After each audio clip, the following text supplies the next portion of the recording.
नमस्कार मित्रांनो, तुमचं स्वागत आहे आपल्या करंट मित्र या एज्युकेशनल यूट्यूब चॅनलवर. आज आहे 18 फेब्रुवारी 2025. तर आजच्या दिवसाचे जेवढे हिट चालू घडामोडीचे टॉप प्रश्न बनणार आहेत, ते संपूर्ण आपण या व्हिडिओमध्ये कव्हर केलेले आहेत. जर तुम्ही आपल्या चॅनलवर नवीन असाल, तर नक्कीच आपल्या यूट्यूब चॅनलला सबस्क्राईब सुद्धा करून घेऊ शकता, जेणेकरून नवीन व्हिडिओचा अपडेट आल्यानंतर तो तुम्हाला व्हिडिओ पाहता येईल. आणि जर व्हिडिओ आवडला असेल, तर नक्कीच आपल्या व्हिडिओला लाईक आणि शेअर सुद्धा करून घेऊ शकता. पहिला प्रश्न आहे, 8व्या हिंदी महासागर संमेलन 2025 चे आयोजन कुठे करण्यात आलेलं आहे? त्याचं उत्तर आहे ऑप्शन क्रमांक डी, ओमान या देशामध्ये. 8व्या हिंदी महासागर संमेलन 2025 चं आयोजन ओमान या देशामध्ये करण्यात आलेलं आहे. समोरचा आहे प्रश्न क्रमांक 2. 24व्या दिव्य कला महोत्सवाचे उद्घाटन कुठे करण्यात आलेलं आहे? त्याचं उत्तर आहे ऑप्शन क्रमांक डी, जम्मूमध्ये 24व्या दिव्य कला महोत्सवाचं उद्घाटन करण्यात आलेलं आहे. समोरचा आहे प्रश्न क्रमांक 3. आयुष्यमान भारत वय वंदन योजना कुठे सुरू करण्यात आलेली आहे? त्याचं उत्तर आहे ऑप्शन क्रमांक बी, पॉंडिचेरीमध्ये आयुष्यमान भारत वय वंदना योजनेचा शुभारंभ पॉंडिचेरी येथून करण्यात आलेला आहे. समोरचा आहे प्रश्न क्रमांक 4. आदी महोत्सव 2025 हे कोठे सुरू झालेला आहे? त्याचं उत्तर आहे ऑप्शन क्रमांक सी, नवी दिल्ली या ठिकाणी आदी महोत्सव 2025चं आयोजन करण्यात आलेलं आहे. नवी दिल्ली या ठिकाणी. समोरचा आहे प्रश्न क्रमांक 5. 9व्या आशियाई शीतकालीन स्पर्धा 2025 मध्ये कोणता देश हा प्रथम स्थानावर आलेला आहे? त्याचं उत्तर आहे ऑप्शन क्रमांक ए, चीन हा देश 9व्या आशियाई शीतकालीन स्पर्धा 2025 मध्ये प्रथम स्थानावर आलेला आहे. कोणता? तर हा चीन हा देश. समोरचा आहे प्रश्न क्रमांक 6. आर्ट ऑफ लिव्हिंग द्वारे बंगळुरू येथे आयोजित केलेल्या आंतरराष्ट्रीय महिला संमेलनाचे उद्घाटन कोणाच्या हस्ते करण्यात आलेलं आहे? त्याचं उत्तर आहे ऑप्शन क्रमांक डी, द्रौपदी मुर्मू यांच्या हस्ते आर्ट ऑफ लिव्हिंगद्वारे बंगळुरूमध्ये आयोजित केलेल्या संमेलनाचं उद्घाटन द्रौपदी मुर्मू यांच्या हस्ते करण्यात आलेलं आहे. समोरचा आहे प्रश्न क्रमांक 7. जर्मनीमध्ये आयोजित 4थ्या no money for terror conference मध्ये भारतातर्फे कोण उपस्थित होते? उत्तर आहे ऑप्शन क्रमांक सी, नित्यानंद राय हे नो मनी फॉर टेरर कॉन्फरन्समध्ये सामील झालेले आहेत. कोण? तर नित्यानंद रॉय. समोरचा आहे प्रश्न क्रमांक 8. पश्चिम बंगाल सरकारने कोणती योजना सुरू केलेली आहे? त्याचं उत्तर आहे ऑप्शन क्रमांक सी, नदी बंधन ही पश्चिम बंगाल सरकारने सुरू केलेली योजना आहे. कोणती? नदी बंधन. समोरचा आहे प्रश्न क्रमांक 9. कोणत्या कंपनीला फॉरवर्ड सस्टेनेबिलिटी अवॉर्ड 2025 प्रदान करण्यात आलेला आहे? उत्तर आहे ऑप्शन क्रमांक ए, एनटीपीसी या कंपनीला फॉरवर्ड सस्टेनेबिलिटी अवॉर्ड 2025 ने सन्मानित करण्यात आलेला आहे. समोरचा आहे प्रश्न क्रमांक 10. India gas market report outlook 2030 संस्थेने कोणत्या संस्थेने प्रकाशित केलेला आहे? कोणता? India gas market report outlook 2030.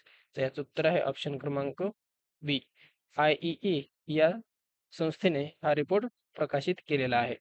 समोरचा आहे प्रश्न क्रमांक 11. 71वी राष्ट्रीय महिला कबड्डी स्पर्धा कुठे आयोजित करण्यात आलेली आहे? त्याचं उत्तर आहे ऑप्शन क्रमांक सी, हरियाणा राज्यामध्ये 71वी राष्ट्रीय महिला कबड्डी स्पर्धाचं आयोजन करण्यात आलेलं आहे. त्याच्याबद्दल महत्त्वाचे पॉईंट आहेत. भारतीय हौशी कबड्डी फेडरेशन 71व्या राष्ट्रीय व वरिष्ठ राष्ट्रीय कबड्डी अजिंक्यपद स्पर्धेचे आयोजन करणार आहे. त्याच्यामध्ये हरियाणा राज्य कबड्डी असोसिएशन ही स्पर्धा आयोजित करणार असून ठिकाण आहे मोरमाजरा, कर्नाल, हरियाणा या ठिकाणी आणि त्याची स्पर्धा पार पडणार आहे 15 ते 18 फेब्रुवारी 2025 दरम्यान. आणि पुरुषांची पडणार आहे ओडिसा राज्यामध्ये कबड्डी असोसिएशन ही स्पर्धा आयोजित करणार असून ते आयोजित करण्यात आलेले कटक, ओडिसा JNU या स्टेडियमवर आणि 20 ते 23 फेब्रुवारी दरम्यान हे आयोजन करण्यात आलेलं आहे. समोरचा आहे प्रश्न क्रमांक 12. आयकर विधेयक 2025चा अभ्यास करण्यासाठी लोकसभेने कोणाच्या अध्यक्षतेखाली संसदीय समितीची स्थापना करण्यात आलेली आहे? उत्तर आहे ऑप्शन क्रमांक डी, वजयंत जय पांडा यांच्या अध्यक्षतेखाली या समितीची स्थापना करण्यात आलेली आहे.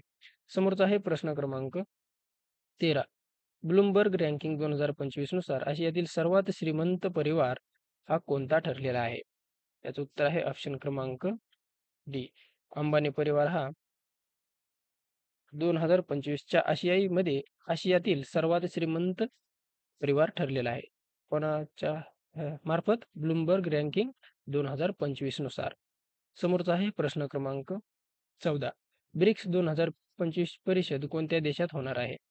उत्तर आहे ऑप्शन क्रमांक डी. ब्राझील या देशामध्ये 2025च्या ब्रिक्स परिषदेचं आयोजन करण्यात आलेलं आहे. ब्राझील देशामध्ये. समोरचा आहे प्रश्न क्रमांक 15. कोणत्या देशाचा जागतिक टेनिसपटू यानिक सिनर यावर जागतिक उत्तेजन द्रव्य प्रतिबंधित संस्थेने बंदी घातलेली आहे?